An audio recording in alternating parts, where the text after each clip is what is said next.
Acts chapter 24. The trial before Felix. 5 days later, the high priest Ananias went down to Caesarea with some of the elders and a lawyer named Tertullus, and they brought their charges against Paul before the governor. When Paul was called in, Tertullus presented his case before Felix.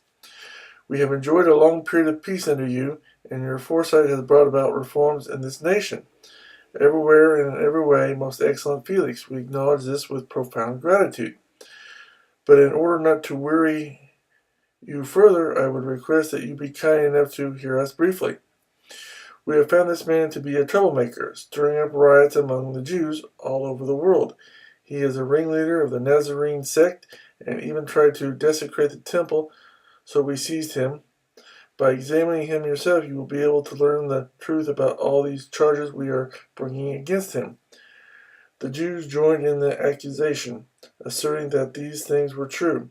When the governor motioned for him to speak, Paul replied, I know that for a number of years you have been a judge over this nation, so I gladly make my defense. You can easily verify that no more than 12 days ago I went up to Jerusalem to worship.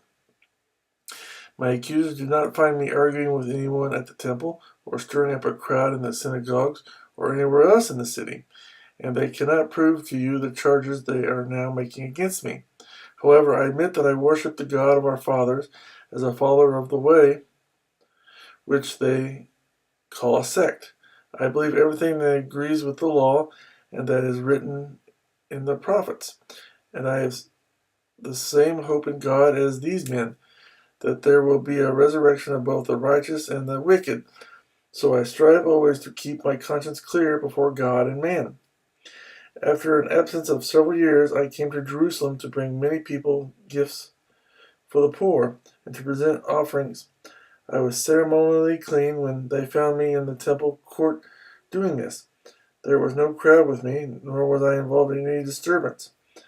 But there are some Jews from the province of Asia who ought to be here before you and bring charges if they have anything against me. Or these who are here should state what crime they found in me when I stood before the Sanhedrin.